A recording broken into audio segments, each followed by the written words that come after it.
Islam Moors, what's up? Islam. Moors in America. Yeah, so we coming to you live. We having an interview with somebody very powerful individual. Someone who's like the way that I met him, he's like Morpheus, like a real life Morpheus from the Matrix. Morpheus, Moor, Pheus, however, Pheus, Morpheus. Okay, so this is a divine minister from Temple 12 in Toledo, Ohio. The Sheik Chris Gray L. And I'm gonna go ahead and switch over to him. Like I said, very powerful individual, historian. We're gonna have a discussion and just share this with everybody. Tag everybody you know in this. Let me switch over real quick. Islam, Chris, Islam. Sheik, Yeah, I'm here. Can you? Islam. Islam. Yeah. So we live now. We just now getting back from Mecca Oh from a yeah. convention. And how was that experience for you? That is a wonderful, spiritual, uplifting. Um, Islam. It's like if you've never been to Cedar Point, or just going to somewhere you've never been before. Every year around in September, I'm happy to get to Mecca to our convention because once you leave there, you leave with so much energy, man. It's rushed out of this world. Yeah. Okay. If for those who've never been, okay, because I mean, we know like everybody's finding about the Moorish nationality, Moorish science from the internet and all these different sources. A lot of people have no clue about convention or what it is. Can you explain like what that is? Why would people call Chicago Mecca or say you're making the Hajj or Hijra, to Mecca? Like what's that all about for those who like have no clue? Islam, well, this year was our 91st. The Prophet set this up way, way back. And so once we get to convention, usually our first day we fellowship and meet with other Moors within the MSTFA structure. Now, there's been times I've seen different branches there. Uh-huh. And once we get there, we do our meetings. We get instructions from our Supreme Grand Sheik, um, which is D. Bailey Ill. And we get that energy and we sit there and we discuss, on what Moors need to do and the spiritual side. And we talk about the prophet and we just have our meetings and everything. And for Moors who's never been, like I said, it's just wonderful. So I don't know if I answered that question for you correctly, but every year we must make that pilgrimage to Mecca. All right. It's a Okay. requirement. If I could add on to that, um, this was our first time attending convention, and not my first time in Chicago, but definitely first time coming to convention. White's first time in Mecca. Okay, and it truly is Mecca. If it we bear witness to that. Just walking around with the headdress on and seeing how many all these people from different walks of life recognize it and respect it. All these people saying, Islam, from the bus driver to somebody that's walking around with a suit and tie on, gangsters, all types of people, know that they're Moors and respect it, even more so than, in Ohio walking around. So it's like, yeah, that's truly Mecca for me. And we already have a question for you, but is that type of feeling you get from too? Islam, like I said, is a wonderful feeling. Yeah, when I first got to Chicago the first time, I went to the convention. I was like, well, let's find out what this is about. But as I walked around through the malls and everything, then I realized you hear people saying, hey, what's up, Mo? Or hi, Morris. I'm like, wow, coming from Ohio, city of Toledo, you see Moors here and there, unless they're from our temple. And in Chicago, yeah, it just blew me away because you get so many walks of life. And when they see you with your fez on, they pay honors to you. I don't care what they're doing, they will stop. Even like when you're dealing with foreigners, you know, so it's a wonderful feeling knowing that, hey, they see you as a Moor, they know you're a Moor, and they'll treat you with respect. I have never been disrespected or looked at crazily upon when in Mecca, walking around with my fez on, whether it was coming out of the convention, downtown, you know, even in my aunt's neighborhood. Okay. So it's a beautiful thing. All right. And, you know, I'm gonna say this, and one thing was, if you make DC really blew my mind because I had congressmen and senators, you know, looking at me saying, you know, waving at me, and I would walk down the street like, "Hey, Mo," as I passed the Capitol building. I'm like, wow. But so Chicago and DC are the most two wonderful places that anybody becomes a Moor, and you join the MST of A, and you make that pilgrimage to Chicago, our Mecca. You will enjoy it. I mean, I enjoyed you. I thought you'd been there before the way you was getting around. Yeah, I've been to Chicago before, but you know, that was my wife's first time and we really enjoyed it. And then like seeing how they recognize us, man, it's just amazing. You know, of course everybody ain't in the know, but seeing so many people, like more so than just when we're at home in Ohio, more there's a lot of people who know they're Moors even if they don't act like it, you know. But we already have two questions for you. From Silverman in the chat, must be from Memphis. Silverman said, only question he asked is, are we a 501c3? No, we are not. No. When you're a 501c3, that means obviously you're getting a handout from the government. And Moors are independent. You're supposed to be independent. The Prophet did not set us up as a 501c3. Okay. And okay, yeah, he has another question too. Does the head of the home go, or does everybody go? Like when they get to the age of maturity, how does that work? You take your whole we encourage everybody to make that trip to Mecca. Everybody. I mean, kids too.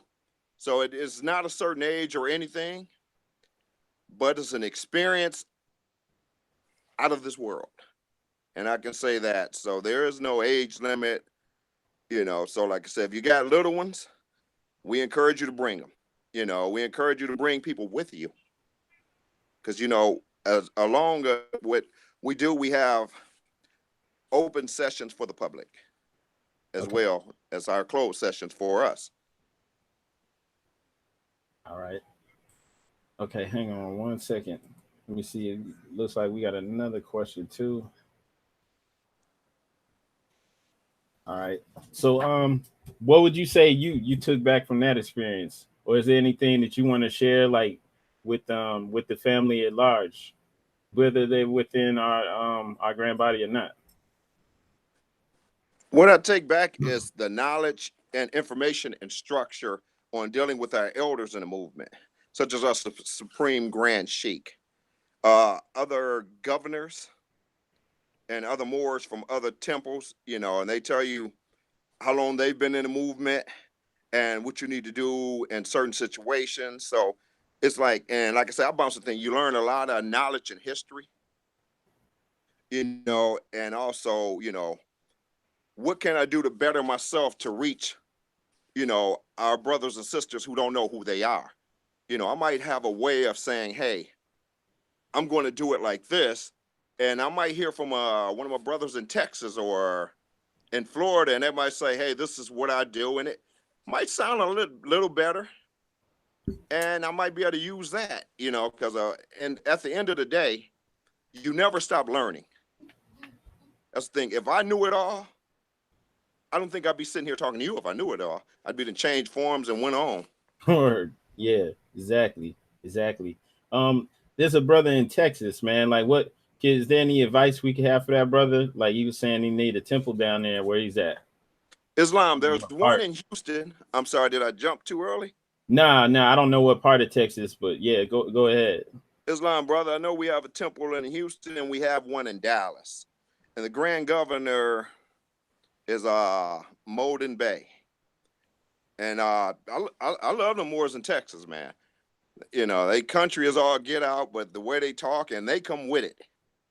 So, you know, and they have a wonderful temple. And you talk about somebody who could really sit you down and break bread with you and teach you something.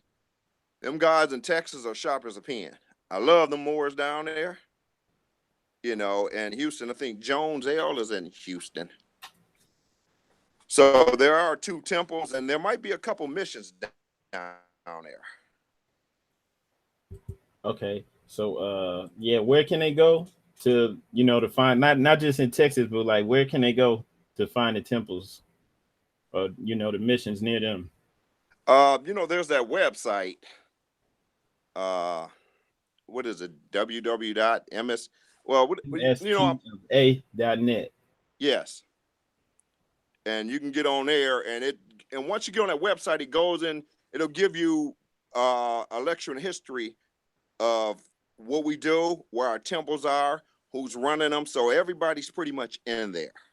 All right. Okay.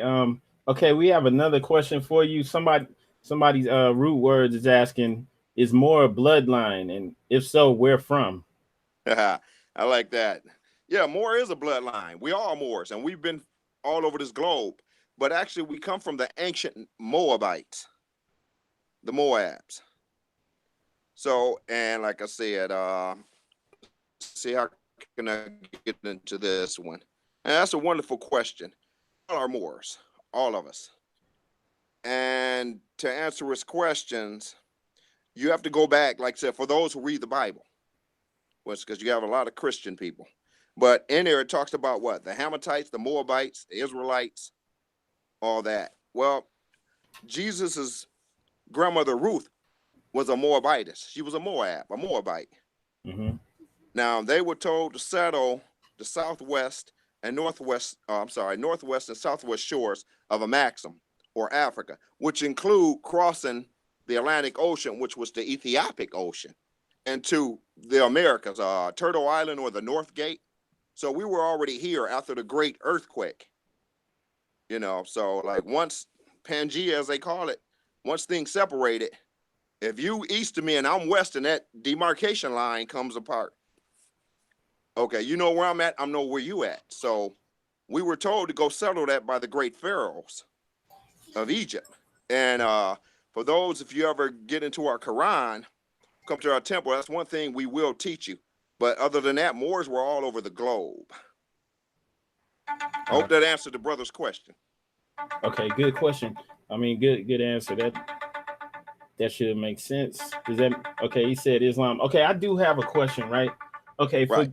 for those out there who are getting their information through independent study or on the internet, and they feel like they already have all the keys, you know, what would you say to them? Like, why should they join the temple too? Because you know we have a lot of people. I'm not going to say people are know-it-alls or anything, you know, but we have knowledgeable people out there, and they feel like, you know, what's even the need? You know, what's the point? So can you answer that? Islam. Well, here's the thing. You can't trust the internet. You got facts and you got fiction. You got to be able to distinguish fact from fiction when you're dealing with the internet. The most greatest thing I can say about just the fact that you will find out there was somebody named Prophet Noble Drew Ali who left America, went over there, brought back the information you needed, and told you that you were not African, Negro, colored, Black, African American, all the other misnomers that they named you. And when he brought that back, he gave you everything you need to save yourselves. And he also gave you a nationality and divine creed, a national divine creed. And you want that. So to sit here and say that I'm Black or colored or Negro, well, that's a sin, man. I've just dishonored me, my forefathers, my mother. Mm-hmm. You know, I've just disgraced myself in front of the Almighty because that's not us. So when you want to get in there, you want to be nationalized. You want to take that nationality and show it to all the governments of the world. This is who I am. See, when you say you're black or Negro, that takes you off this land. That makes you 3/5 of a man. And then they might want you to bank at 5/3. Yeah. But so what I'm saying is when you go up to so-called how can I say this? Because I don't really like to use the word white, but Albion people. And they'll tell you the biggest problem with us is they'll say, hey, what is your nationality? Oh, I'm German. I'm British. I'm from Sweden.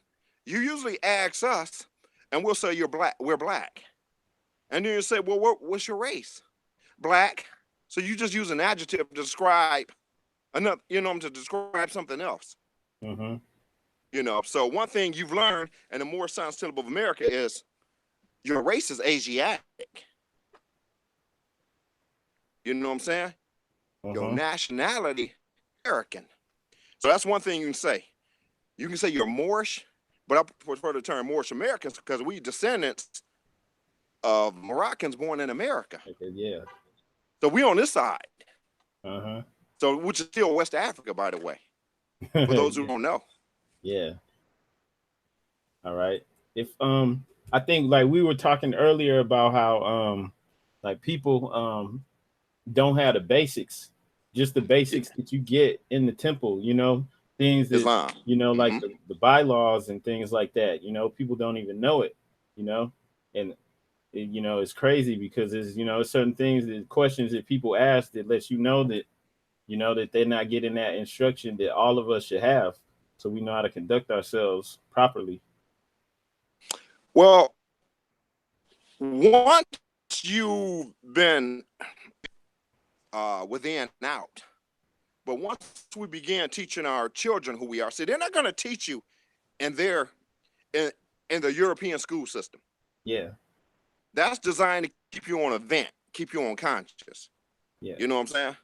I don't know how many people see the movie Black Knight, but nobody caught in there. Very few people caught in that movie that he didn't know he was a Moor. They kept calling him Moor. Remember, he said, I'm getting sick out of this word more and more.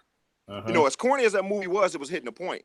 You've been knocked upside your head. In 1774, they stripped you of your nationality. Yeah. By 1778, they had written you completely off by giving you a fictional name, by telling you Negro or Indian. Now, Indians are from India. So all of a sudden, you've taken on a character that you're not. And you've heard me always tell you, ain't nothing worse than a bear that thinks he's a dog. Exactly, Islam. So you want to have your nationality. And you want to know that the fact that there is a prophet that was let me say, I won't want to say in these days, but back then there's a prophet in these days, I'm sorry, excuse me, that came and brought you this information over 100 years ago. And people still think, well, I'm going to sit here and like I said, Jesus was our brother. We love him. That's one thing about, being in the Moorish Temple of America. We honor all divine prophets. But at the same time, I can't sit here and say, well, I'm a follower of Jesus and I don't know who I am. How can I believe you if you know you?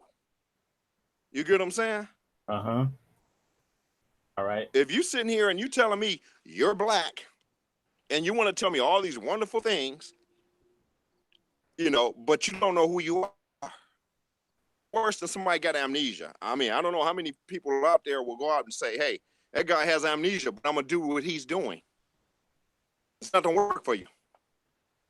So the greatest thing about when you get on the internet, you get a lot of people put stuff out there, and a lot of people are pretty good.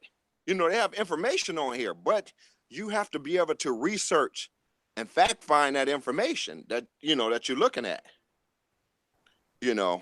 One thing I can say is I've seen one time on the internet, guy got into talking about nationality, and then he was saying you can eat anything you want to. Well, I don't eat pork.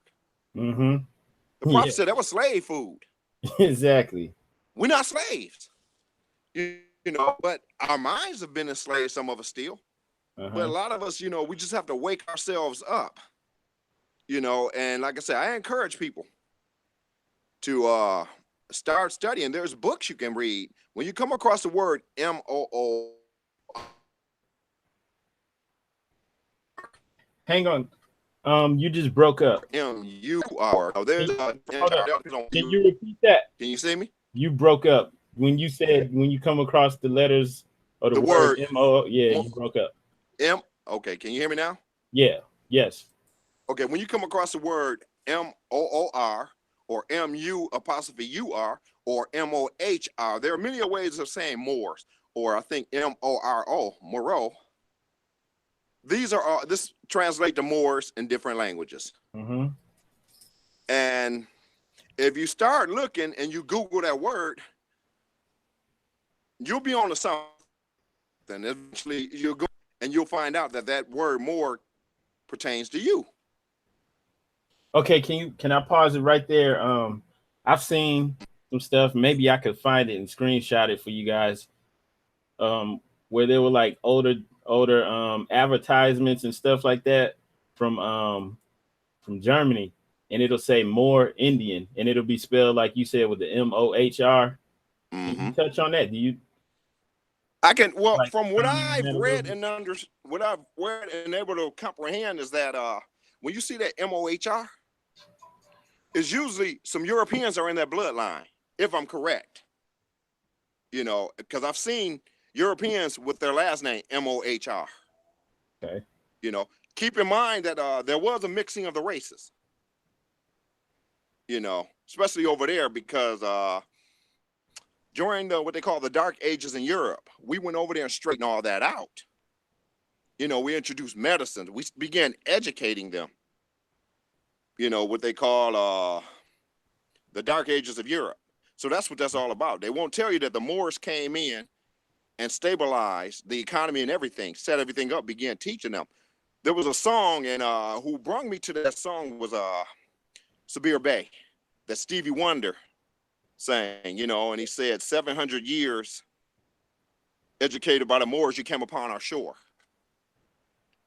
You know, so if you look at central and southern Spain, that was controlled by the Moors. You know, and a lot of people don't know that, and they will not teach you that. If they can keep you on a vent as long as they can keep you, they got you. So if I got a blindfold over you, I can rob your house all day. I can go in there and eat. You don't even know I'm in the house. Exactly. Because you sleep. You know, a lot of us are sleepwalking. But I can tell you, me, you, I'm consciously up right now. I've been awake for a while now. You know, Islam. So, you know, like especially over here, I don't know how many people know, but your Moorish heritage is in America. If you look around you, it's everywhere. Yeah. It's everywhere, brother. So I don't mean to get long-winded on you, but is there another question? I hope that answered or whatever anybody wants to know. Definitely. Okay, yeah, we have another question from the chat, and it was just asking basically about religion and saying, can you be a Jew and a Moor, for example? That's a good question, brother. Or was it a brother, sister? Yeah, that's the brother from Texas. Okay, we need to get some sisters to ask some questions too. Yeah. Because you got to remember, God put the secret in them. If they don't know, I'm telling you now. But we are the Jews. We are the original Jews.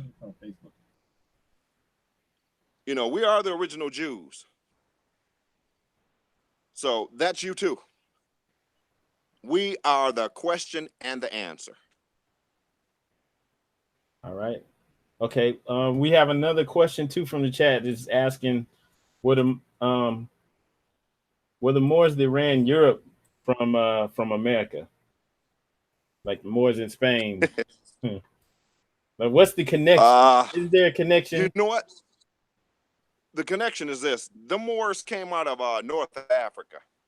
Now, keep in mind that Columbus recorded when he was on his way over here in 1492 that there were ships coming to and fro, following what they call that trade wind.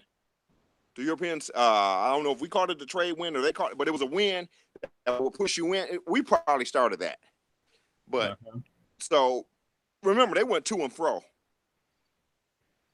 And so most likely they pushed out of North Africa, you know, around which is Sierra Leone, etc., Morocco,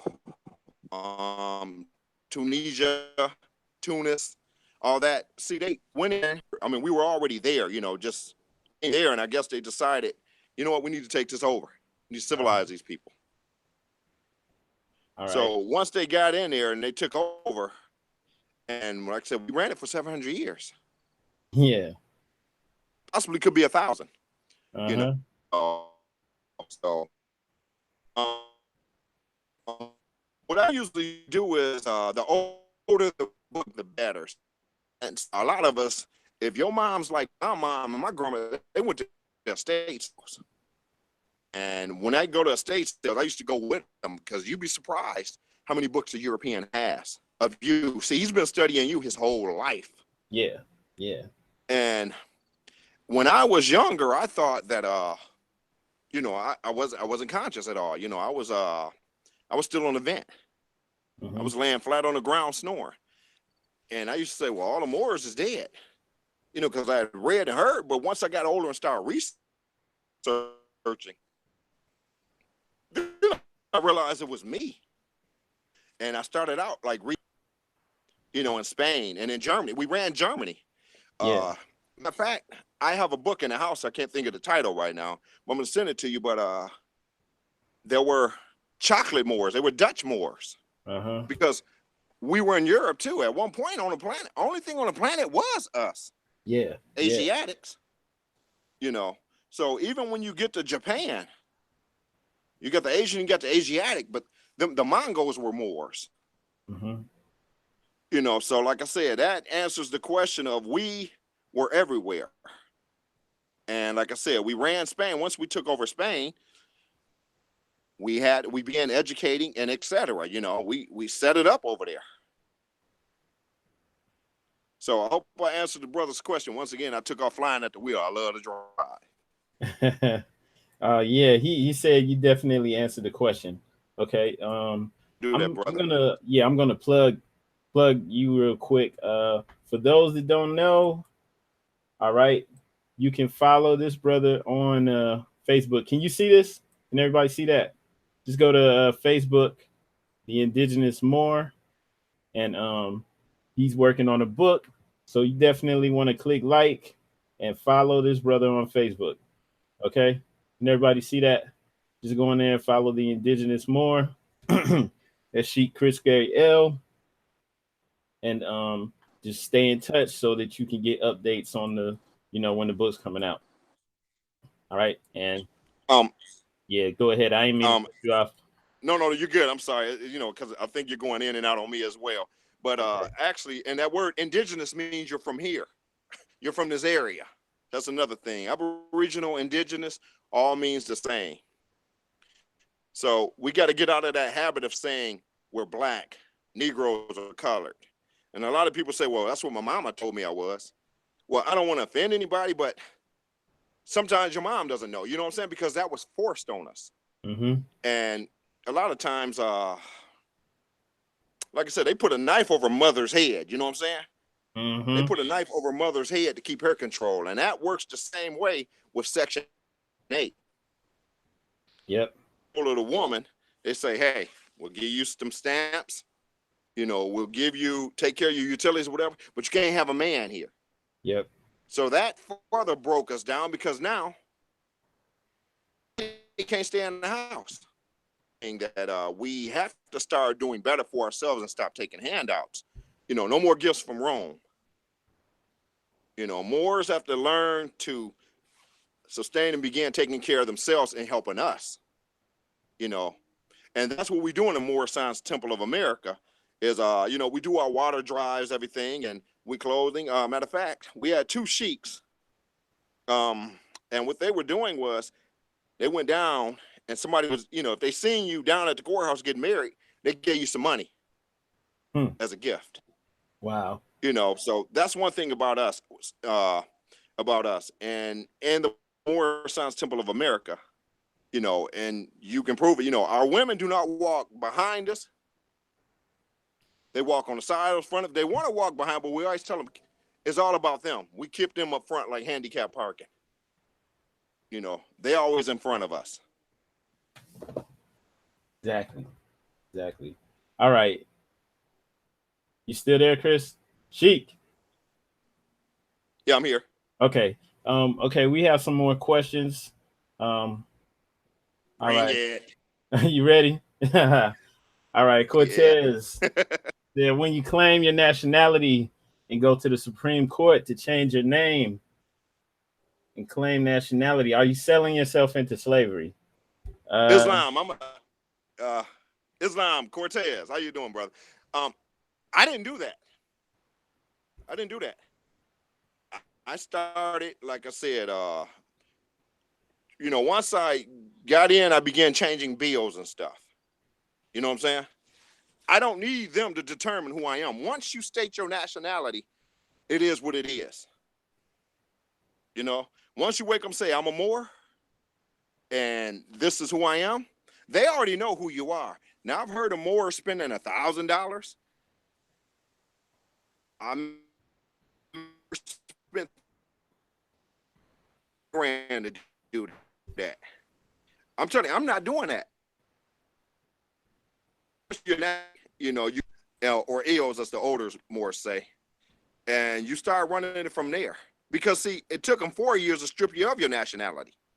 You know, so to me, if a judge, I'm not gonna go to a judge and ask him, can I change my name?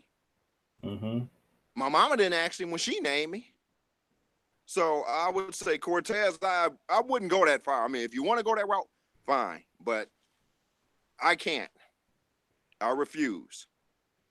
You know, because I'm not going to give them that power over me to come and say, hey, Supreme Court, this is who I am. But I've heard people go to the Treasury. I don't know how that works. I didn't do it that way. I started, and after a year, you can see the difference, 6 months. But once you get like the bank to recognize who you are, you good. You know, some states is easier than others. You know, in Ohio is a trip, but you know, but you can do that. You know, once you go from point A to point B, it's very easy. I'm to point Z before I knew it. Uh-huh. Yeah. So the court can't bestow a title of nobility, right? Hold on 1 second. Can you hear me? Okay, hold on 1 Yeah, we second. can hear you. We don't see you, but we can hear you. We see the your picture. Are you hold on? Okay, let's see. There, all right, we good. Okay. You know, that's there's a little joke right quick. But no, the court can't restore that title of nobility. You know what I'm saying? See, you're under God's law, Allah's law. I'm sorry, I like to say Allah. Yeah. You're under Allah's law, all law. A European court system. Once again, it's a European court system. You know what I'm saying? Exactly. They already got you. They already got you at the bottom, and that's where they want to keep you. You know, so when you go in the court system, you walking right into their game. You know, if I'm gonna be Jordan coming off the bench, the fourth quarter's mine. First and fourth quarter's mine. He ain't getting no starting time, none.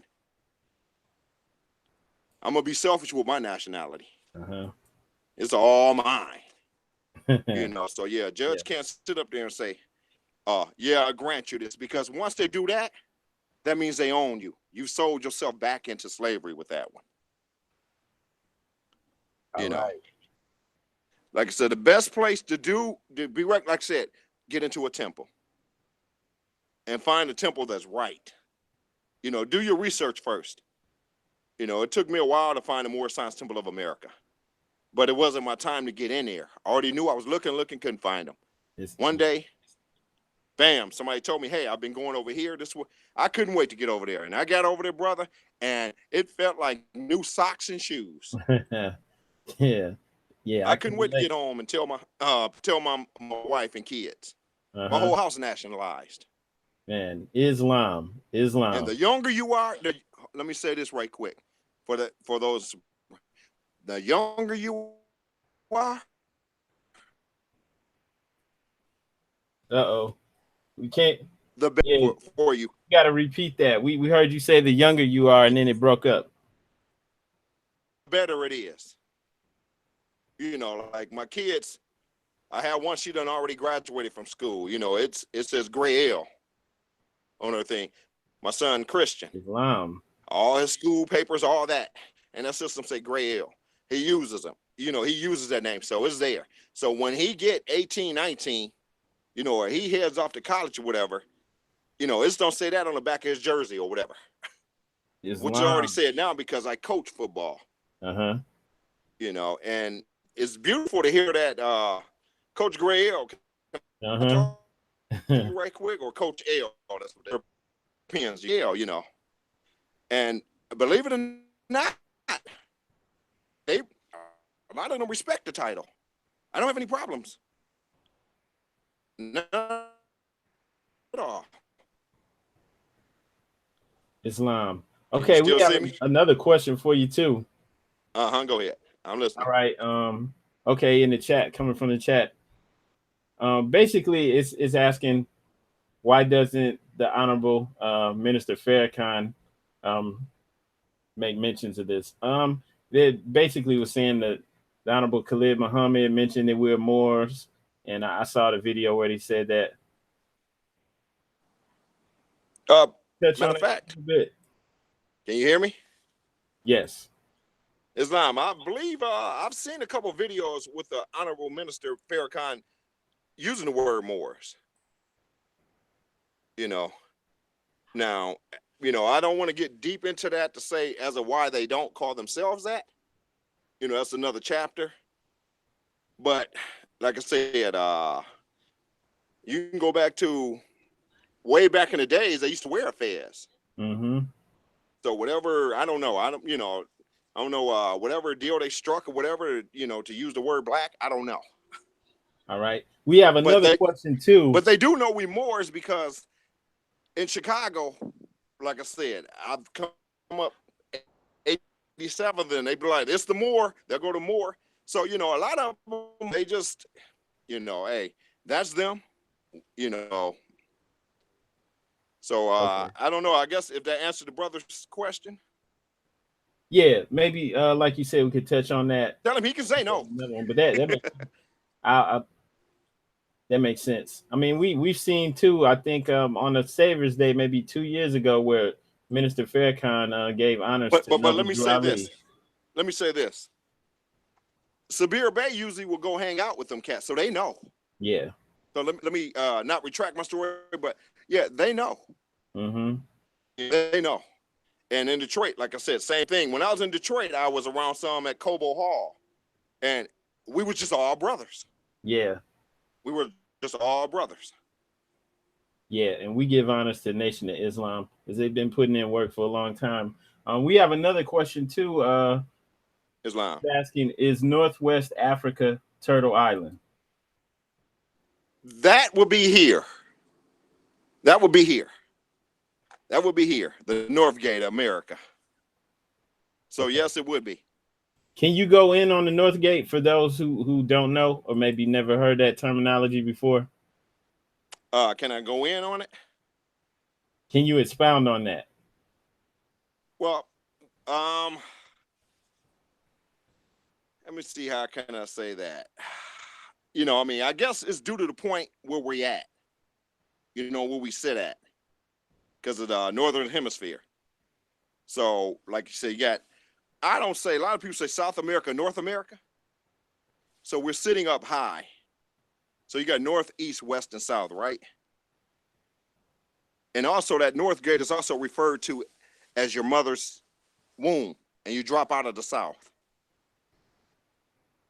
Okay. So did that answer anything? Yes. Okay, and looks like we have some more questions too. I just lost you. All right. Okay, it looks like we have people wondering, like, okay, was the whole world considered Africa at one point? I know all those continents were together, but it wasn't always called Africa. Can you see me? Yes, we can see you. It wasn't always called Africa. It came from Africana Cyprio. And So they just changed it to that. I've seen maps where it's called Ethiopia. I've seen maps where it's called Akambula, if I'm pronouncing that word right. You know, sometimes I get Southern country because I have a lot of Floridian in me. Mm-hmm. So, but yeah, all of it, all those continents here, they were all at one time together. There's another word, and I can't think of it right now besides Pangea. And if I do believe, I think I put it in Toledo Moors. And I can't think of the name because I came up on it. It took me a few years to find it. But finally, I found it in one of my books from the 1600s, if I'm correct. And it just happened to be skipping and looking like, whoa, for real? But if you want to say right now, the modern term is Africa, yes, everything was together as Africa. Okay, Or someone Pangea, as they call it. Someone just typed in the chat a Mexum. Have you come across that terminology anywhere outside of the Holy Quran? A maxim, like I said, that's something I got into once about the prophet. But you can go back a little further than that. You know, you can research, you know, also a maxim is another, like I said, and I have to take a look at it because I forgot the word is like, wow, this. Mm-hmm. You know, terms. So we can roll with a maxim because that's what we taught in our Quran. But Okay. like I said, I usually go a little bit deeper. Go ahead. No, go ahead. I didn't mean to cut you off. Go ahead. No, I was done. Okay. All right. Is the Mississippi River the Great Nile River in Memphis, Tennessee? Say what now? I lost you there. Is the Mississippi River the Great Nile River in Memphis, Tennessee? Yes, it is. But also, I've heard it called as the Flowery River or the Great Stick River. So it all depends on your team. But yes, I've heard it being called the Nile. Or Old Because Man all the Nile? continents, remember, at one point they were all together. Uh-huh. And probably another acre into America. Because you have more mounds over here than in Egypt. See, the word pyramid is a Greek word, by the way, if anybody didn't know. But there are a lot of mounds here. There are thousands of them in Arizona, California, even here in the city of Toledo, where I live at. They used to run Jeeps off of one of them, and it was like 3 miles deep. They run brand new Jeeps after they built them right off of it. All right. So the Mississippi would be the Great Nile. Because somewhere in St. Louis, and I hope somebody on here from St. Louis or Memphis. No, I'm sorry, it was Memphis. There's a statue down there with a picture of a pharaoh pulling people out of the water. And it's near the pyramid. And they have a lot around there. So what you think on the expressway are mountains and caves? They're just pyramids. They split them in half, built highways through them. And you'd be surprised about the energy, man, and the crystals that are in them. Okay, Islam. yeah, we have a big one right up here in Miamisburg in Ohio. Yes, you do. Yes, what they call it, the Snake Mound? I don't think it's near the Snake Mounds. I think it's in northern Ohio. We have to go check it out though. But yeah, I think the Snake Mounds are in southern Ohio. So you know, yeah. I got a map with all that, and if it go dead, that's because my battery died. Okay. We have another question. Somebody's asking, how come the so-called Indians never call themselves Moors? That's because they don't want you to know that. It's not the Indians. You got to remember, that's his story, not your story. Uh-huh. Let me tell you a little story. At 18, I was out in Maricopa County, out in Phoenix, and I was on a reservation. Uh-huh. And I used that word Indian. And I'm sitting chilling with the chief, and he sat me down, and he told me, he said, that would be the equivalent of me calling you the N-word. You know what I'm saying? I'm looking like, I'm confused because I'm a kid. Keep in mind, 18. You're not grown when you're 18, by the way. Uh-huh. So I'm looking, and he said, just sit down, relax. So we chewing the fat. And he was telling me, he said, there are no black Indians. Mm-hmm. He said, now, a lot of my people call themselves Indians. He said, we call ourselves the people or natives. You know, and he got in the story, so I'm just listening to him. And he said, I'm an Aboriginal just like you. Uh-huh. So that began my journey at 18 and is looking who I am. He said, there is no such as black Indians. And I was kind of like, inside I was offended and salty. You know what I'm saying? I said, I'm not coming back down here to kick it with them no more. I'm going back to Tempe. Yeah. You know, but later on, once I began studying and looking, if I can ever get back to Arizona, that was like 87, 88. If he's still living, because he was a old dude then. Uh-huh. But the way he said it to me was so kind, calm, and smooth. Like, my brother, I would never call you Indian. So when I got back, I started thinking, and then I heard that joke from Richard Pryor that when he went over to Africa and he said, when he said he was sitting around looking, and a voice told him, do you see any, Negroes or black people? He said, no, I see beautiful people, all different colors. See, it even hit Richard. Richard was conscious. Uh-huh. Richard Pryor. Uh-huh. You know, that's another thing, because I would get offended. Man, I hadn't had so many fights with my so-called kid friends. I say so-called kid friends because they never grew up, with calling me that. After a while, I didn't have to hear about that word. But Yeah. I was stupid enough to sounded better. But it isn't. It's just as bad. So, yeah, some natives, prime example, my wife. My grandmother was Creek. Uh-huh. And she never used that word black. Man, my great-grandmother. Mm-hmm. I'm sorry, my great-grandmother was Creek. Mm-hmm. And she told me the story about the splitting off of the Seminoles. Once they went in Everglades. My wife's people came off of a reservation, Yopura, Mississippi. And if you get around like southeast Georgia, you get a lot of Moors around there where their last name be like Chekwa. And it was a guy that played at Ohio State named Chimney Chekwa. Hmm. And immediately I recognized the name because when I was out in Arizona, and his brother was as chocolate and bronze as it could get. You know what I'm saying? Yeah. So it all depends on where you at. Because you get down in Tennessee, Black Crows, a lot of them, if you run into the right ones, they'll tell you who you are. They'll tell you about yourself. Colorado, woman was looking at my features and said, I can see the people in you. Mm-hmm. She said, by your nose.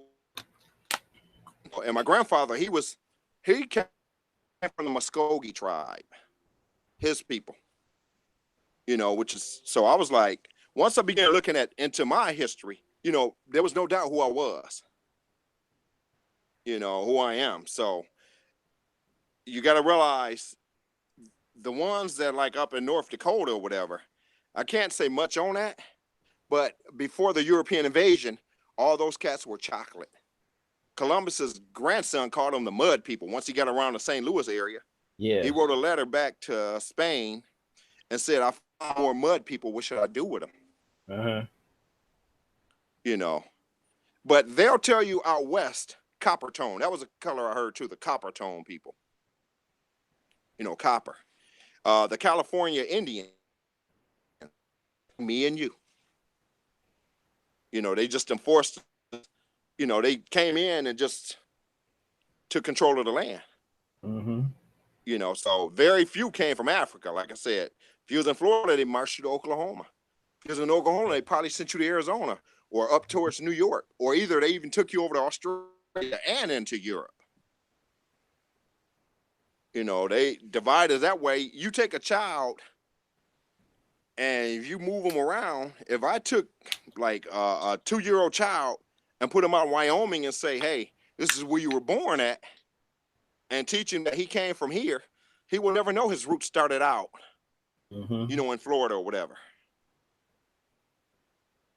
Yeah, that was the internal slave trade too, because they were picking off some of the free people, sending them off to other states. And that's what I was areas. just explaining. Yeah. yes. And that's exactly what I'm from.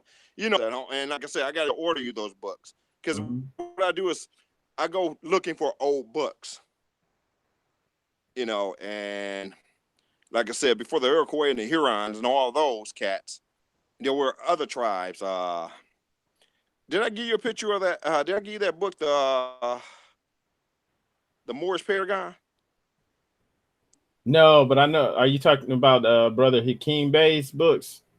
Yes. Yeah, I've heard about it. Yeah. I love it because Hakeem put in a lot of work. I tell you somebody else though. I've got a lot of books that I ordered from Cujo. Mm-hmm. You know, and you look in there because and J.A. Rogers, same thing, but he, you know, uses the word Negro a lot. Oh yeah, yeah. And then I just got from the Europeans, that's like 1700s, 1600s. Now those are the ones where you're hitting a home run on. Yes. You know, and I encourage people to start looking and researching. You know, order the blind and just Google Moors and look at the book. And a lot of times, if you go on eBay, you can look for the title. You know, and somebody will have an old one. A couple books that I got. When I look at them, they selling for $500-$600, but I got them in an auction. You know, they always say you want to keep a secret from us, put it in a book. Islam. Okay, I have another question. Somebody's asking, was Lexington, Kentucky considered Egypt of extreme west of Mexam? Tell them I'm gonna go research that one. Thank you for getting me to thinking. But And then I just somebody know else that said Cairo in Illinois, where the four rivers meet. he's from Cairo. Another person said that Cairo in Illinois is where the four rivers meet. Is that the person said it, or that's some That talking? That was in response to that, like, you know, Cairo. I'm thinking, yeah, there is a because Cairo guess in what? Illinois. That's why. Okay, yeah, because guess what? Why you think that city's called Cairo? And it's been at. I got a book in here that tells you all the Moorish cities. These names still exist to this day, like Memphis, Cairo. And yeah, that cat down in Cairo, Illinois, like I said, where the four rivers meet. It's a lot of history down there. It's a very lot. I got books on Cairo. That's why, like Lexington, you know, it's something there, but that's why I asked Cairo, the guy in Cairo. I'm like, oh no, he's sitting right on it. He's on one. His house probably built on a burial mound. Wow. Okay, Probably somebody else 10, is 12 foot saying. Moors buried up under his basement.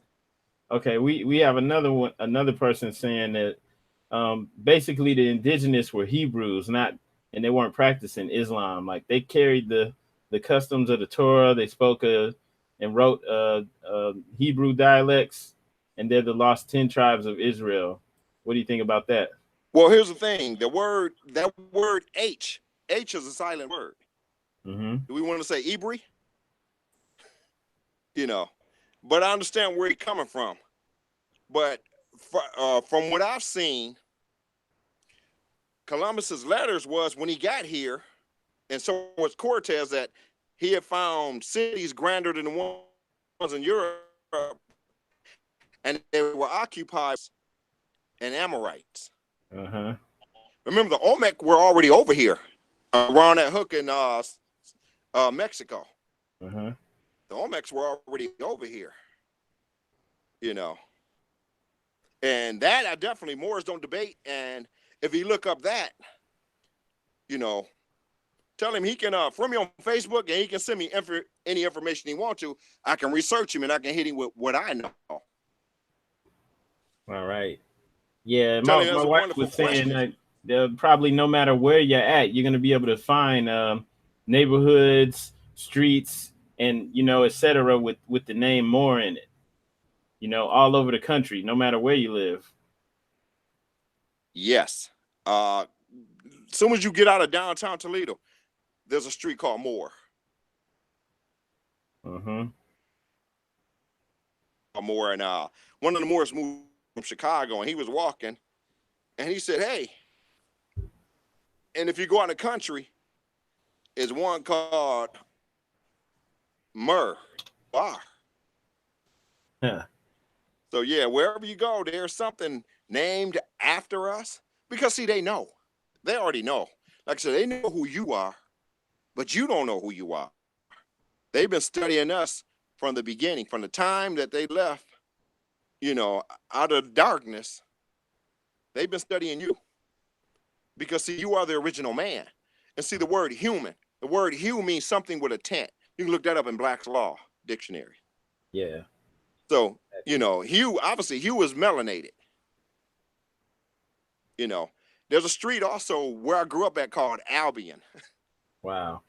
And on Albion, everything was white. Wow. Or, yeah. Wow. That's funny. And that once I got to Moorish Temple and was able to exercise my mind, I looked like, wow. And I told my boy, I said, remember the street Albion? He said, yeah, the street where everything was white. I was like, Wow. albino. He's like, huh? His eyes got big, like, huh? Back then it was Gray. He's like, Gray, are you serious? Yeah. Dude. Yeah, that's Check crazy. this. So yeah, it's funny. And driving to Chicago. Real creepy. So driving to Chicago, we go straight through Morocco, Indiana. Yes. There is more down there from Morocco. And we're friends on Facebook. And I was like, wow, people there. They Can you repeat that? Or whatever. Can you repeat what you just said about the Moor in Morocco? Who's in Morocco, Indiana. And I thought the Moor was just, like when I looked at that, I said, oh, okay, I got you. I'm thinking like, I got you. But no, and once I Googled it, it exists. Yeah. So I was like, wow, this dude, I got to go there. Yeah. How far is it from Indianapolis or is it near Bloomington? Yeah, I think it's like 40 miles away from Indianapolis, either that or Gary. Yeah, because it just showed, boom, you know what I'm saying, on a map, it looked like it exists. I still got it saved so I can go look and read it. Like I said, it's all good. You know what I'm saying? Well, you got to realize there ain't too much on this land that they changed. You know what I'm saying? Yeah. So, once they took it over, a lot of times, they tricked you out of your land or we got involved in their affairs. See, we humanitarians. That's one thing I can say about Moors. You can come in our neighborhood and set up shop. We'll buy from you. Facts. We're not evil people, man. We're not bad people. That's for the nationalized and denationalized people.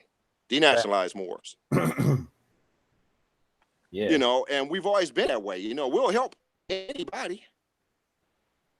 So a lot of times, like I said, we hurt ourselves and then we strayed after guys which we knew nothing of. When they got here, we adopted their customs. Thanksgiving. That's about the fall of the Turkish Moors. They roast a turkey and we sitting there roasting the turkey. If you ever do the real history of Christmas, that's what I want people to research, the real history of Christmas. And you'll find a guy named Black Pete on there too. And Black Pete, you know about the story? I got a book. And it was like in my book from it says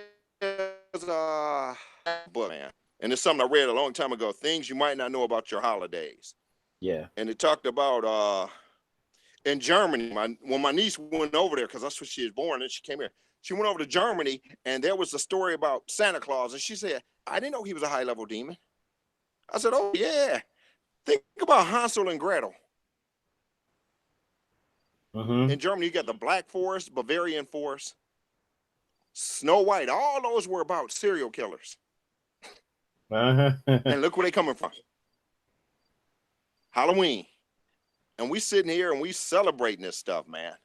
This pagan stuff. The St. Valentine's Day Massacre. What else we got? Halloween, Christmas, Thanksgiving. you know, and we back to our customs and traditions. Mm-hmm. Once we do that, we'll be fine. Once we get back and take back what's ours, we will be okay. All right. I got another question from you from the chat, right? Someone's asking if this is legit or bogus. The story that we hear about George Washington chopping down the cherry tree and the cherry tree representing the Morocco flag, right? Is that in your What's that person's name? That is the brother Cortez. So in Say your what now? research and study, would you say that's true or Okay. bogus? Well, what it was John Hanson, I believe, was the last Moorish president. He broke that line. I think it was 8 to 10 people ahead of that, because they had no idea how to set up a government. You got to remember, they were the continental, colonial, colony. Mm-hmm. So, yeah, so the cherry tree represented, he did chop the flag down, and that was that flag. So he broke the lineage of Moors running this country. Mm-hmm. So, yeah, that is a true story. Okay. I'm gonna do a screen share. So, have you seen this before? Real quick. Would look like you? Here we go. Sorry about that. Have you seen that before? Let me blow this up. Let me see. Can you get it bigger, or I don't want to touch nothing and then I'm gone. Can you see that? Yeah, he got yes. Yeah, he's standing on top of the. Yeah. Okay. After he chopped it down, I have that, but now it's showing that I've conquered these people. He's stepping on your head. Uh-huh. Like I said, he has your mom laying on the ground and he's stomping. He's doing a Jolly Rancher stomp on it. You know. Uh-huh. Very, very disrespectful. Yeah. Did you know that his brother-in-law was a Moor? Wow. Can you expound on that? I've never even heard that before. Yeah, Georgie boy. Yeah, Georgie. Yeah, that's probably what he was mad about. Uh-huh. But Thomas Jefferson was cut too. Okay. So was Coolidge. Yeah, I heard that about Jefferson.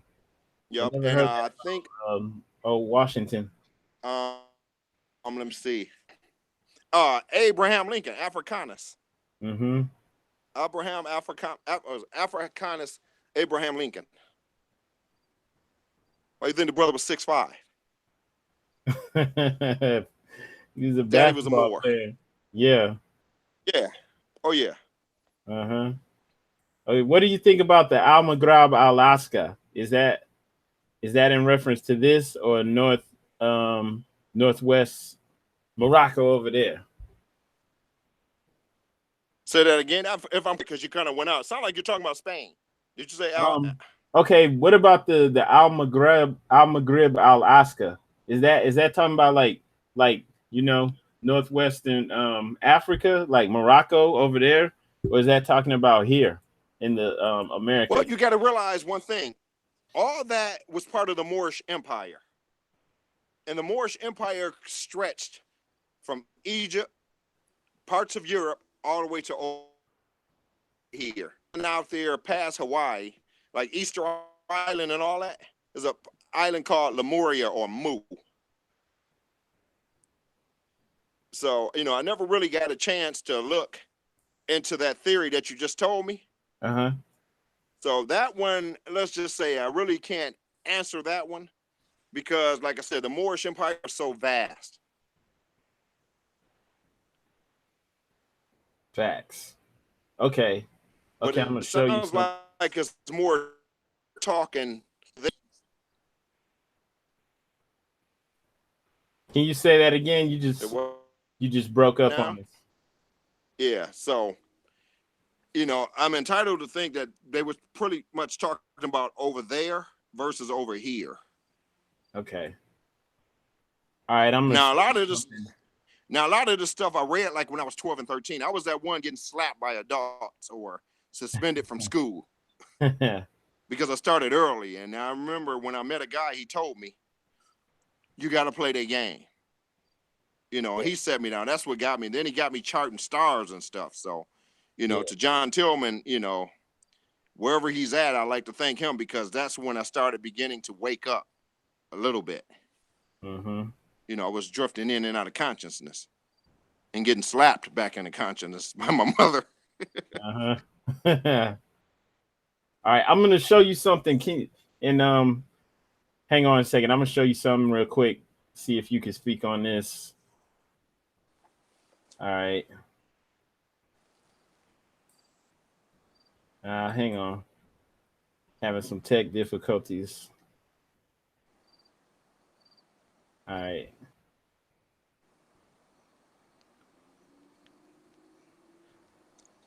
No, that there, he didn't come around in 1970, but he's been here before. Okay, I see the Olmec. Okay. Have you seen this before? Bring it up a little bit more. Yeah, the Olmec head. Are those tassels? Those are tassels, yeah. That in that society or civilization, the more tassels you had, the higher you was on the pole. Okay. Yeah, those are southern Mexico, around that tip. All right. You notice they look like Biggie. Have you not noticed that? Yeah. They look like Biggie It's Smalls. undeniable. It's undeniable. Yeah. Okay, somebody else in the chat says, what does the Circle 7 say about the Missouri River? Well, let me see. Who's asking that question? That is Root Words. I think this brother said he's in Ohio too. The Missouri River. I know Missouri is a Moorish word. But I'm going to go back into my Circle 7 and see what it says about the Missouri River. I don't remember the prophet talking about the Missouri River. Uh-huh. Now, I have a photo on here I was trying to show you. There's an older picture from I don't know if it's from a convention or what, but there's an older picture with, I believe, the prophets in it, but there's a lot of Moors standing, and there's like two Moors in particular. It's an old black and white photo. I want you to look at and just tell me what you think. I know I have another Circle 7 from during the prophet's time as well. So he might be talking about that one. There's an old one. Very few people have that book. And I'm going to have to show it to you. It was the first one that he printed. Okay. And I was able to. Now, I have a old picture from a convention, and there's two Moors that they look like they're like really tall, like 7 feet or more. Is that the one where they in front of the stairs? Yeah, and it's distinctive because it looks like everybody else is short. I don't know.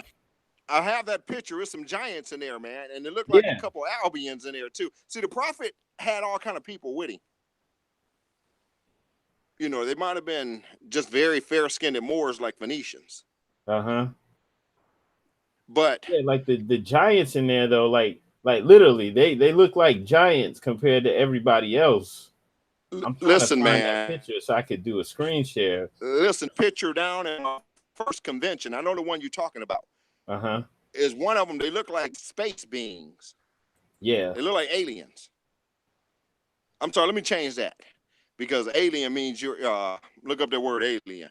But yeah, they look like they're not from this world.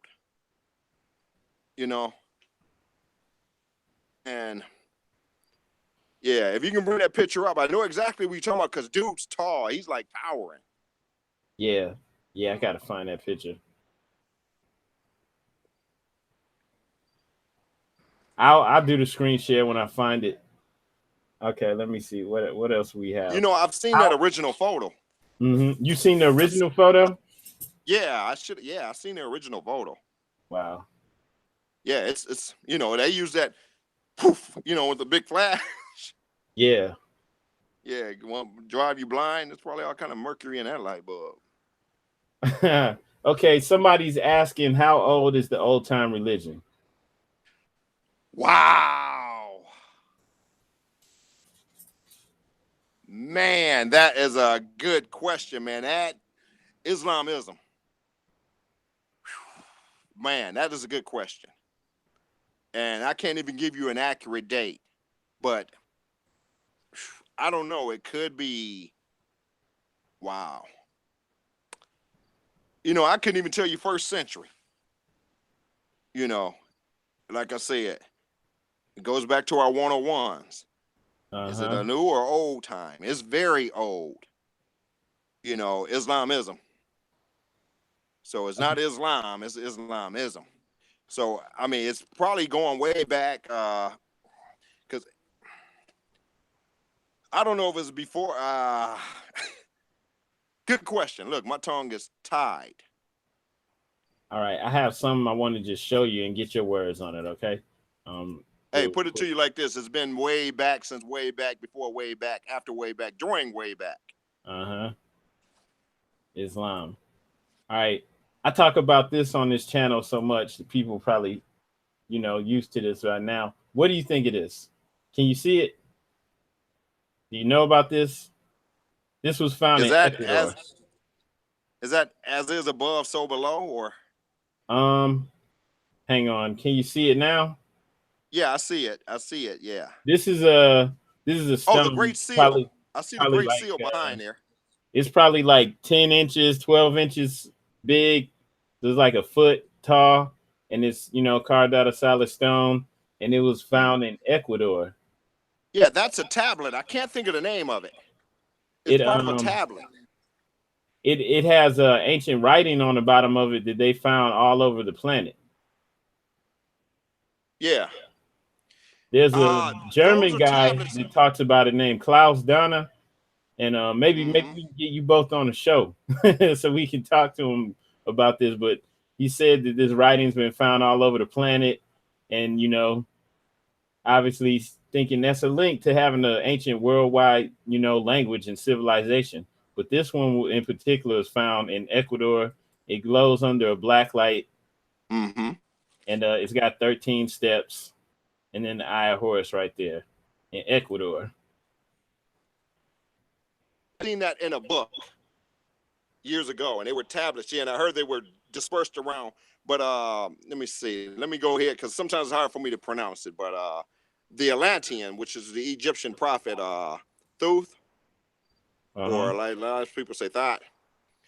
But like I said, he had wrote. You familiar with the book, The Emerald Tablets? Yeah, yeah. Tahuti, right? Isn't that another name for him? Yeah, Thoth or Thoth or Thot or whatever you want to call it. That's what they call them now, Thots. Yeah. But they don't have no idea what that means, because see, once you've been dumbing down, they dumbing you down. And so as long as I've been researching, like I said, every day you come up on something new. And like is wonderful. And see, it's channels like this which gets you really thinking. And see, now I've seen old stuff that I haven't seen since 15, 16. I had a house fire back in 2000. I had books that's thicker than the old phone books, and I lost a lot of them books. Wow.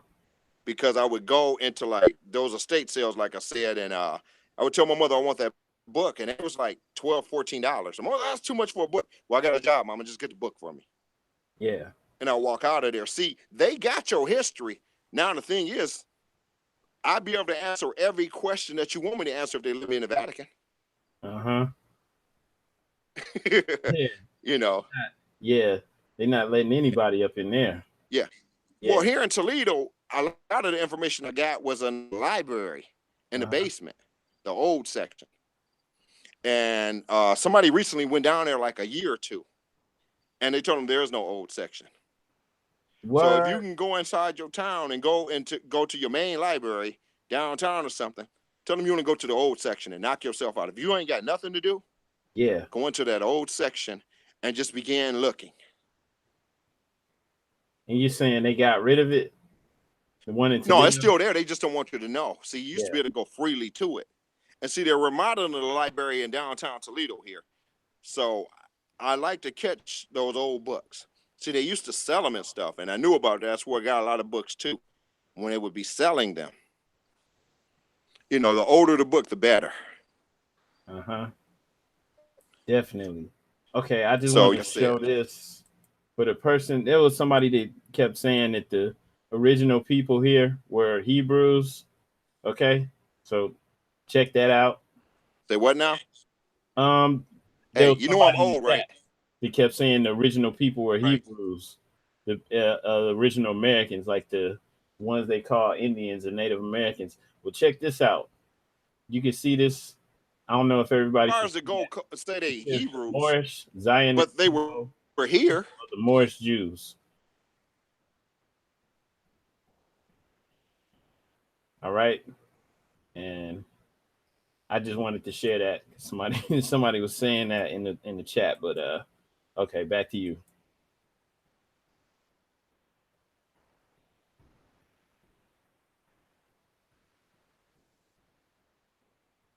Chris, Sheik Chris Gray L, you still there? Sheik.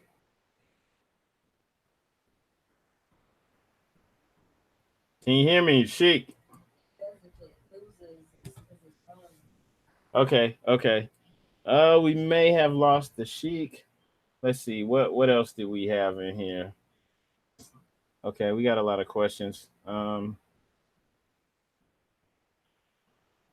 Okay. The original White House is on Cherry Street, Casablanca. Yeah, the original White House, the original everything was in Sheik, what you call Philadelphia now. They had a grove of cherry trees. Yeah, and that's where things were originally being ruled from. Yep, that's true.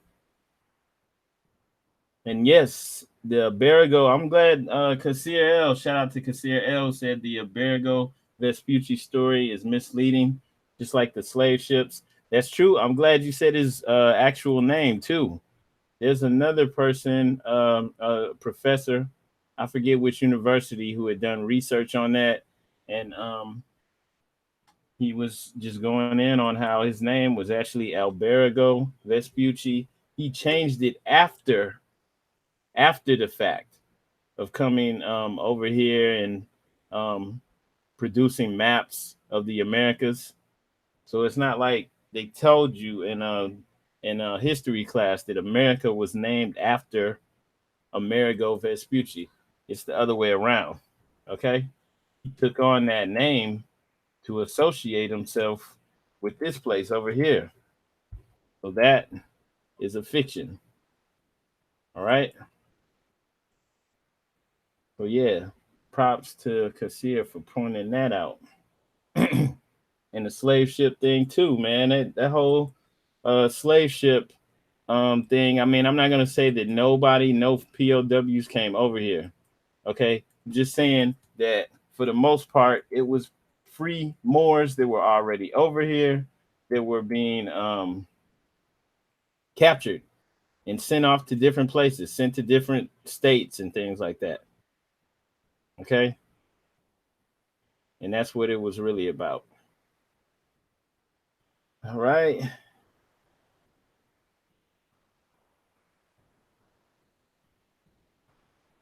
And let's see what else we have. We lost the Sheik. His phone must have died. Let me see if I can answer some of these questions. Amazon is Perdo Nino, the Brazilian Moor. I'm gonna show you guys some pictures, right? And just tell me what you think. I'm just gonna go through some pictures. Here we go. Find them. All right. Let me share this with the fam. You guys tell me what you think. Okay.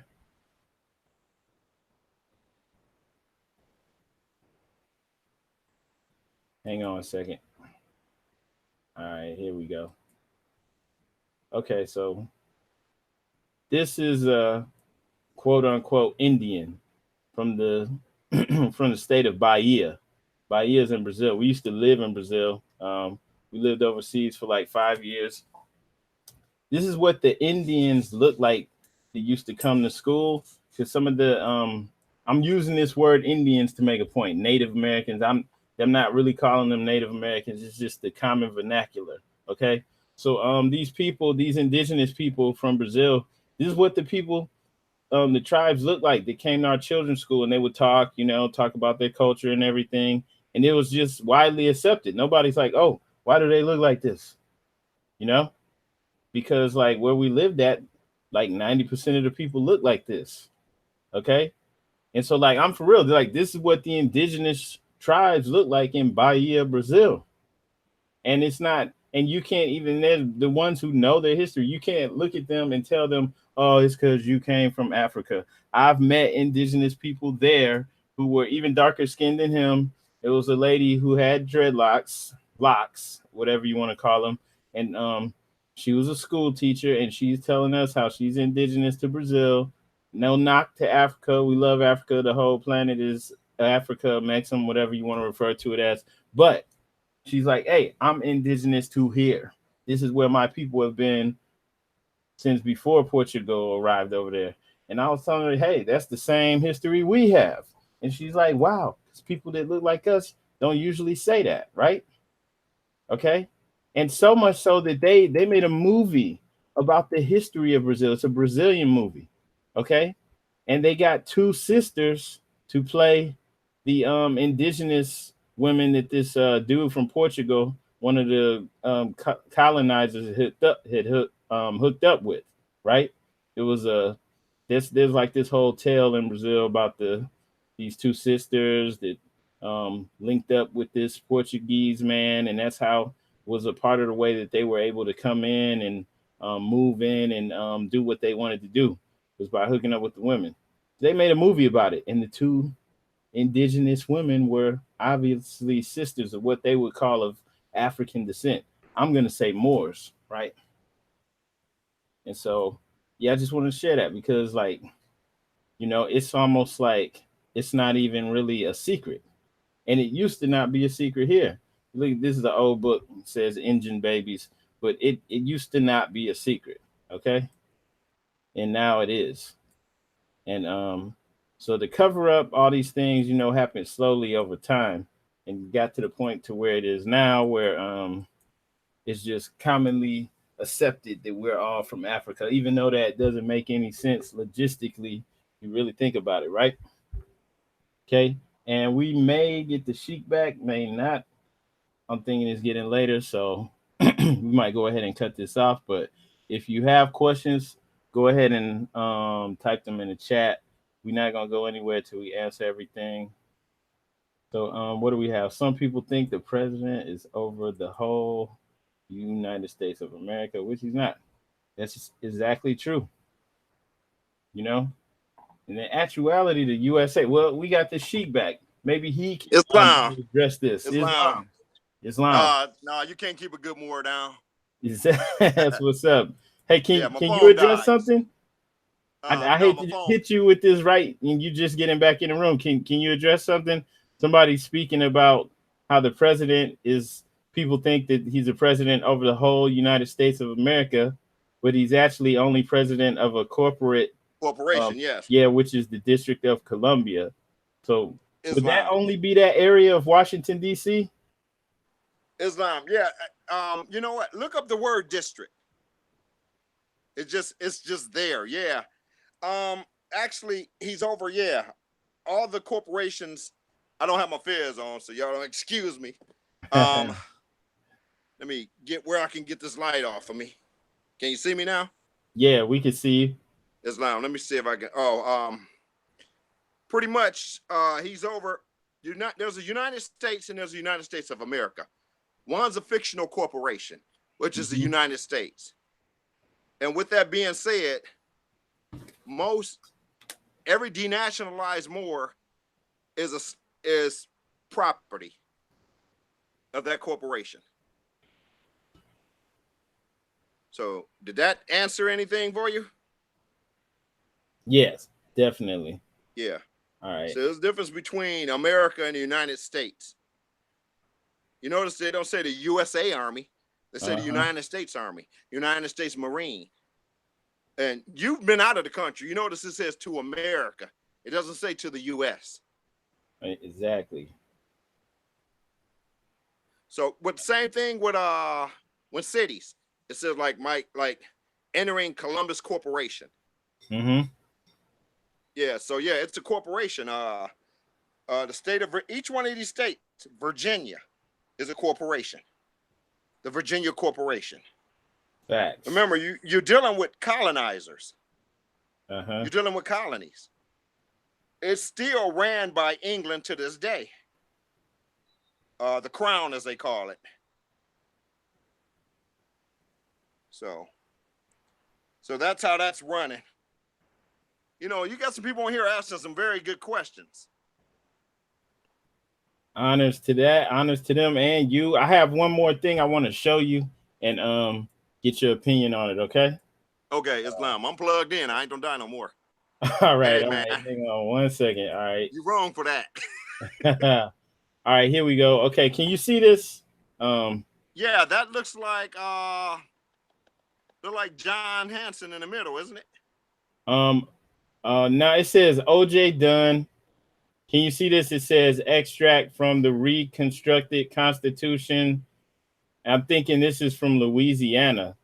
And like, oh yeah, okay, yeah. I've seen that. I've read that before. Yeah, all of these people are of Moorish descent. And yeah, they I'm were gonna in scroll Congress. down. They were senators. Yeah. Yeah. So I'm gonna frame it like this. Okay. So hold on 1 second. How'd you get that?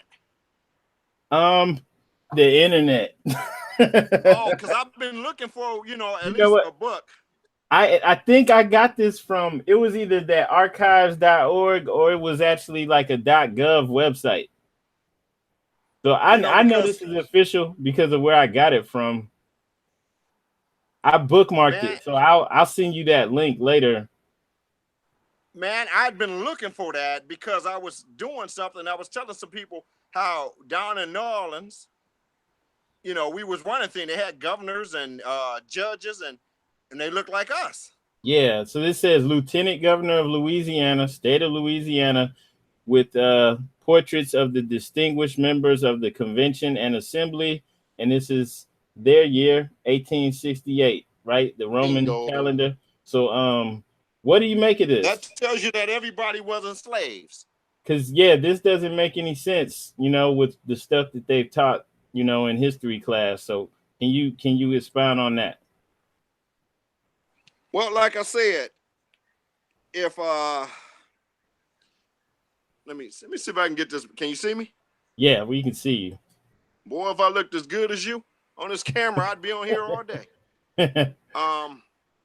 Okay, what I can tell you is everybody wasn't slaves. Like there was a guy that just go away from Louisiana right quick, but there was a guy down in Virginia around Jamestown, and he had like 30-something acres, and he was a Moor.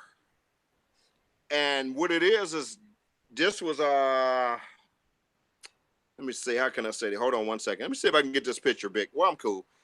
He was a Moor, and he owned like 30-something acres, and he had white slaves. Wow. Yeah, and so they were indentured, by the way. That's how, what I'm saying? So when you look at slavery, a lot of times you worked your debt off or whatever, and then you went on about your business. And that's another way that it got us too. But getting back to long story short, he had so much land and he was floating Virginia that they were getting jealous. And they started creating fake contracts to get his land. Mm-hmm. And I can't think of the Moor's name, but he had, I think, like 15. He had like 4 slaves that were, Moorish. Back then it wasn't like how in the field beating you and stuff like that. And the rest were Albion.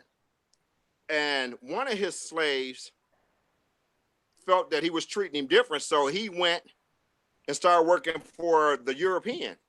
Hmm. And the European ended up enslaving him for like 20 years. Wow. So he was doing so well with his businesses and everything, and he had like the biggest house, the biggest land. And if I'm correct, I believe I don't know if any of y'all know Farmer Bay. He got the book on this. That's how I ended up getting on the internet and reading it. And then the guy, they burned down his crib, you know, Wow. and tried to do fake claim deeds on his crib.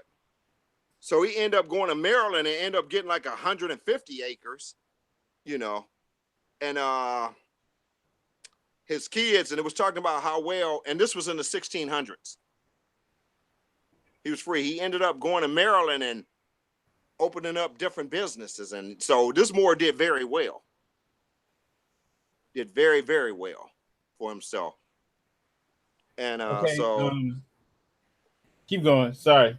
but down in Louisiana, that same picture I'd read about some of those people down there, and they had their own farmland or business, and they had a lot of towns, and they were doing relatively well, you know. And a lot of them were selling stuff to the French and stuff like that. So yeah, when you saw that, I had seen and read that. I'm like, wait a minute, that looks like the governor. First, I thought it was you had, because they had one similar to that with all the congressmen that was in the Continental. Give me a second. That was in the Continental U.S. Congress and senators. But yeah, like I said, so when you usually look at our history, the first thing they do is throw you into slavery. That's the first thing. You came over on a fictional ship, and those ships were little, by the way. How they be showing them packed in. But if you can fabricate and sell the lie, you want it to be as big as you can get it if you can get away with it. Okay, and King, that's what they pause did. right there and ask you something. Okay. All right. This thing is like a joke right here. Can you see this? Yeah. Okay. So like, can you speak on this? Because like, all right, yeah, this is a meme. It's a joke. Just saying when you finish, you know, claiming to be indigenous, Atlantean, Washita, this stuff. And the DNA test shows that you know, you come from, well, they always say we're from sub-Saharan Africa, right? Right. So what would you say to that? Like, why are the DNA tests always showing us to be sub-Saharan African for the most part? Because the DNA test is a lie. And here's the thing, you got to remember, they are our ancestors. Uh-huh. And at one point, see, here's the thing, little fact is known. You had the land of Canaan, the land of Moab, right? Joshua kicked us out of the land of Canaan because we got into it with the Israelites. And we denied them access to food and water. So Joshua threw us out. Mm-hmm. So we left with the Amorites and went on into, you know, and like I said, a lot of words use the word Egypt, but it didn't become Egypt till the thieves moved in. So you had what? Punt, Nubia, Kemet, and it's another name. But once we went there, the great Pharaoh said, oh my God, look at these numbers. Uh-huh. You know, they already knew, you know, those were Ham's children, Hamatites. That's what they were. They were the Hamatites. So he told them, hey, I tell you what, we got a lot of land. Y'all go settle southwest and northwest Africa. Now, you're familiar with the book, The Odyssey? Yeah, I remember that from high school. Yeah. Well, you know who wrote that, right? Was it Homer? Homer, yeah, he was a Moor. Uh-huh. Wow. Yeah. So that lets you know the original Greeks, Etruscans, the original Romans were chocolate. Uh-huh. You know. Yeah. So, like I said, they do that, but if you didn't know that Homer was, because they don't give you a description of him. Nah. But getting back to it, and there he talked about King, I believe it's King Neptune. Uh-huh. Am I correct? Yeah, the god of the underworld. I mean the ocean. Well, he said he didn't use these words, but he liked to go kick it with the blackamoors. And they called them the blackamoors because of their burnt skin. Wow.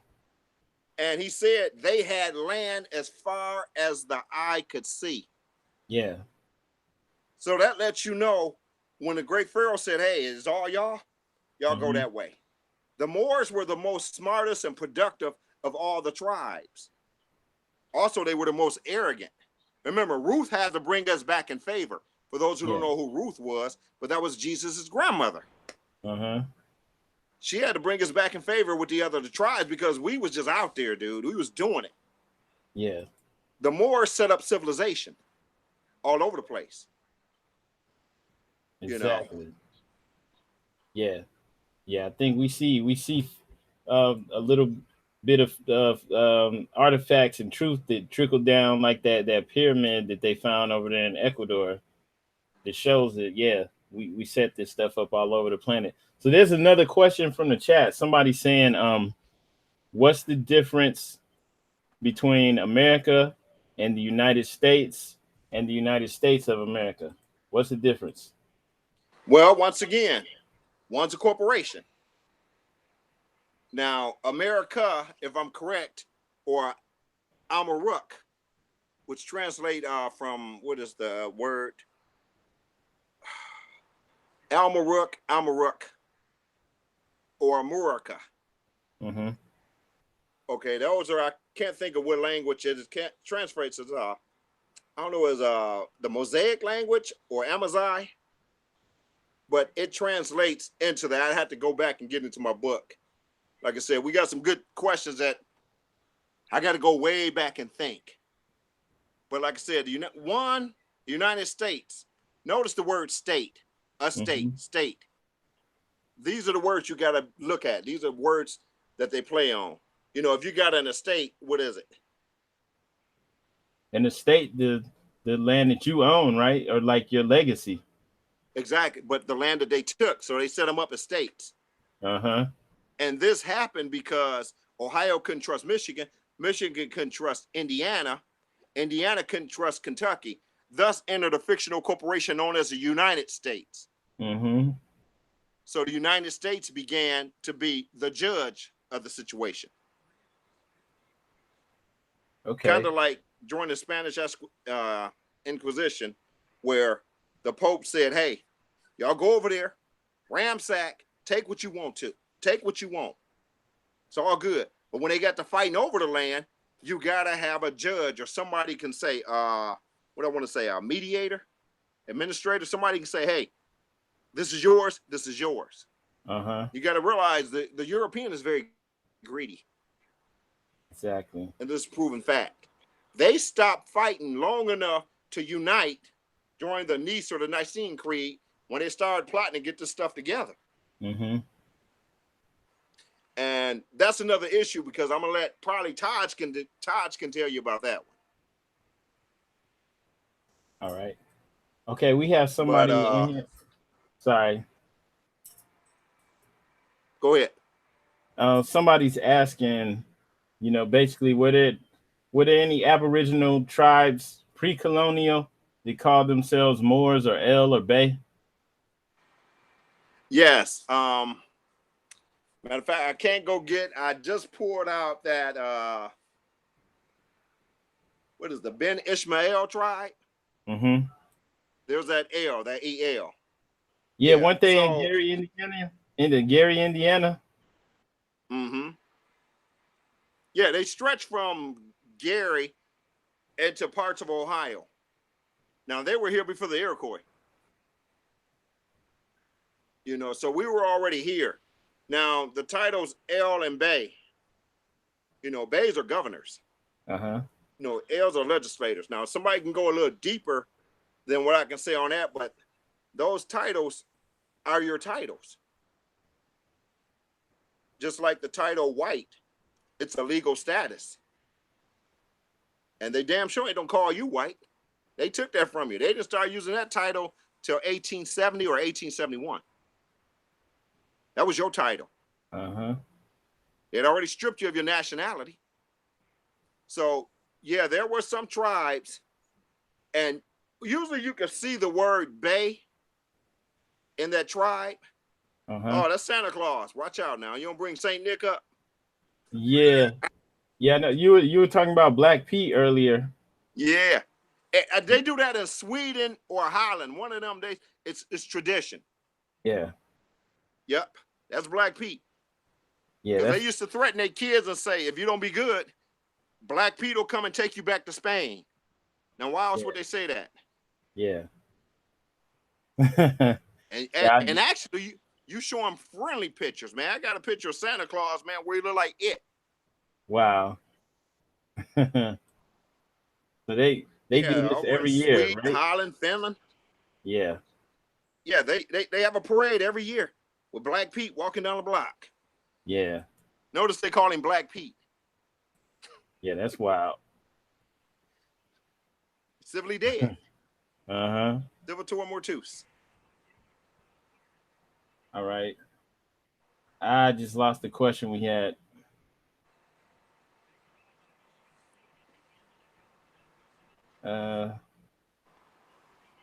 Okay, when the Caucasoids, when the Albions cross over the sand, hang on. When they crossed over the sand, the desert blindfolded. Okay.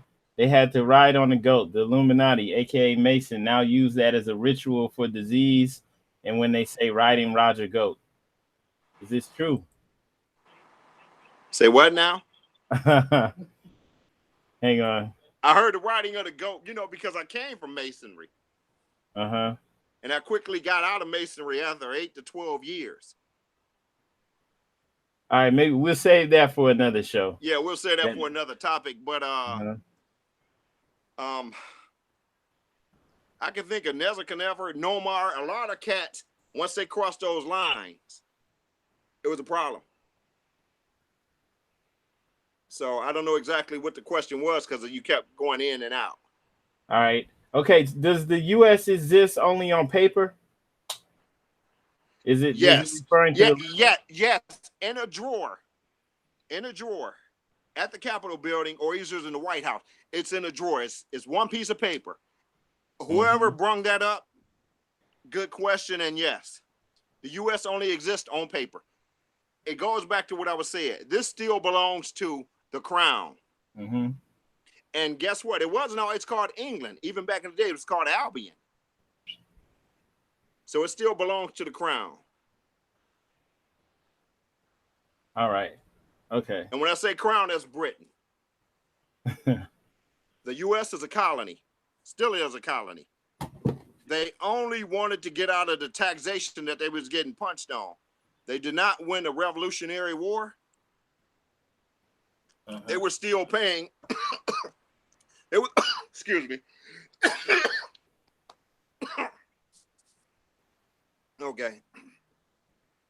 After the Revolutionary War, they was paying England money. Now, if you won the war, why are you still paying King? I think it was Henry. Mm-hmm. Because it's still part. The crown still owns this, like Canada. And what it is once they settled the resolve, they told them you can't use the title king, queen, duke, duchess. Let's see what else. Another word I'm looking for. So they had to use the word president. Now, with me telling you that, going back to what the question was earlier about it being a corporation, it's a bank. And with banks, you have president, vice president. Get what I'm saying? So look how the structure's set up. Chairman. These are all titles that's at a bank, a Roman bank. So yeah, they can't have a king or queen in America. Okay. Just like Canada. Oh, prime minister. Yeah, that makes sense. Those are the restrictions that they had to accept. Okay, I got another picture to show you. All right. What do you make of this? This is from the Toledo Blade. I think yeah. from the 1930s. Yes, he came here to visit. I read that article. Mm-hmm.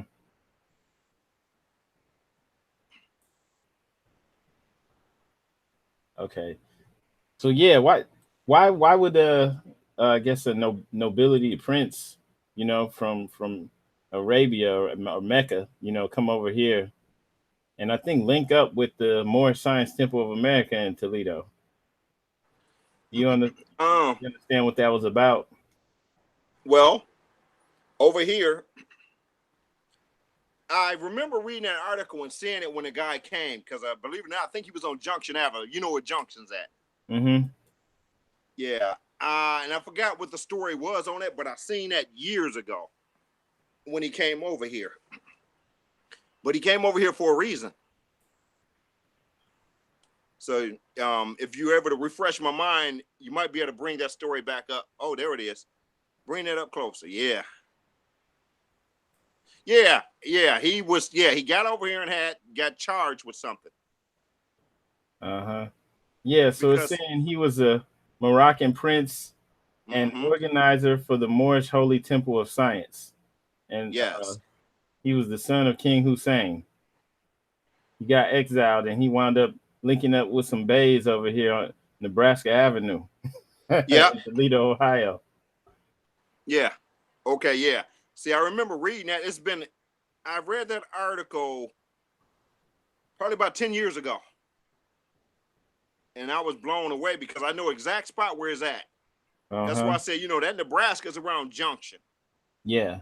And that's the heart of our community.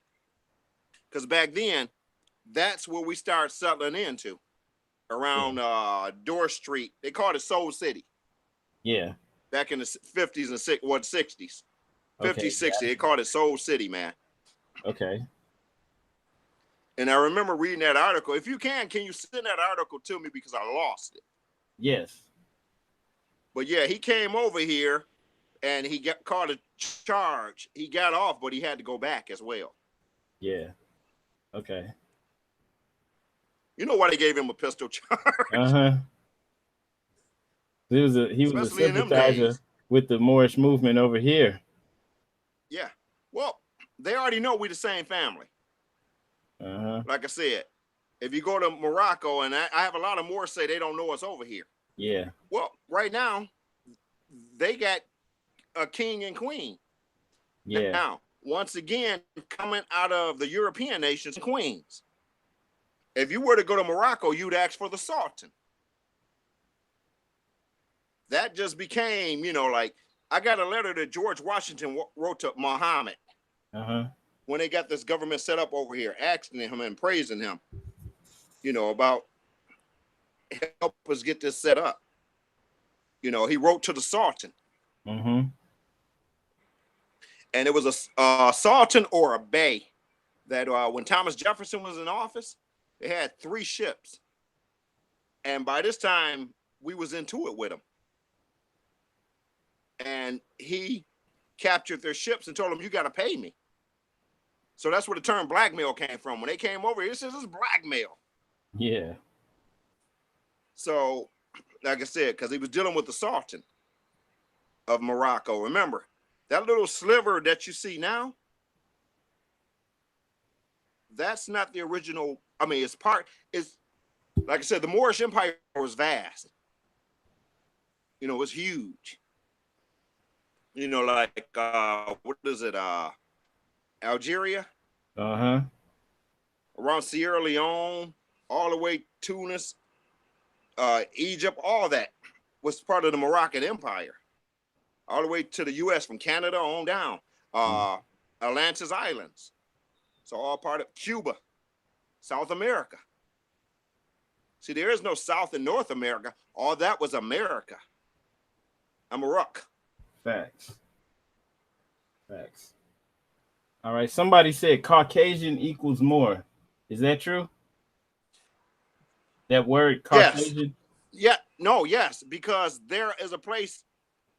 There's a place over near the Caucasus Mountains. Yes, he is right.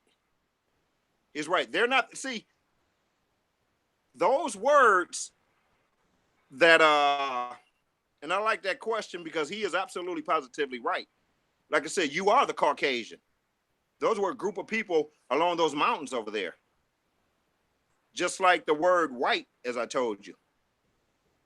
Now, if somebody say I'm Anglo-Saxon, then you definitely wrong. Mm-hmm. Because that's what they were, Saxons. There's a book, and let me see if I got that book near me. It's called The Germanic People. And it tells what their tribes were. And they were called the Alpines, the Mediterraneans, Troglodytes, Nordics, Alpines. There's two more I can't think of offhand. But the book is called The Germanic People. Okay. And it talks about all that in there. And that book was written in 1941. Wow. So all that information, like I said, you want that information, it's easy to go find it. And I think that book's probably in my bag or my safe. But yeah, I definitely will send that to you. Have to send you that book. But it has all there in there. And it also talks about the Caucasian people. And no, they were not Albions. Wow. All right. Okay. I think we learned a lot today. Go ahead. Hyksos. Hyksos.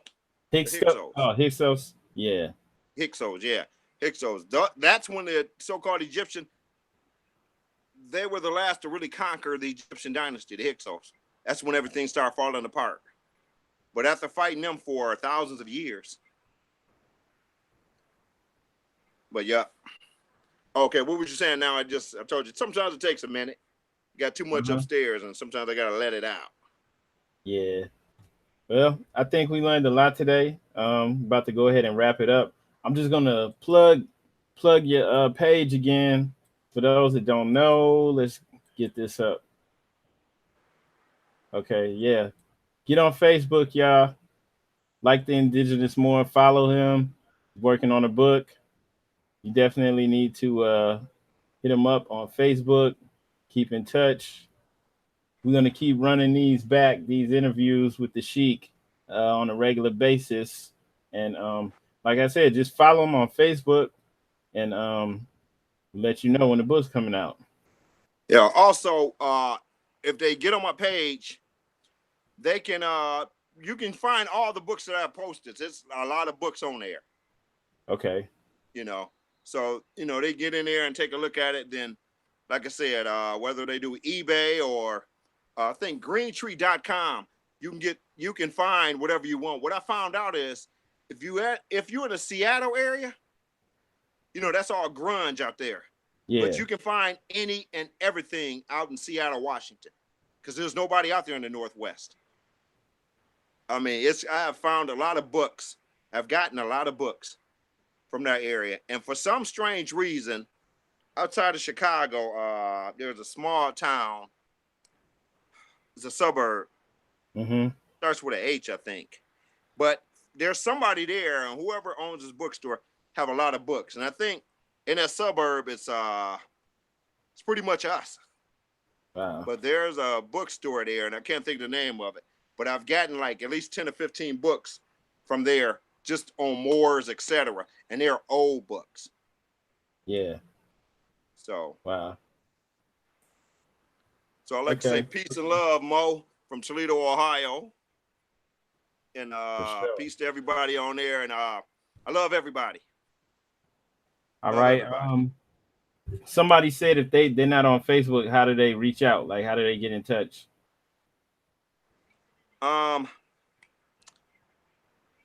Tell them to pretty much they can email me at indigenousmore7@gmail.com, and that's a small I on Indigenous. It might allow you to do the capital I, but I was asleep when I started that email.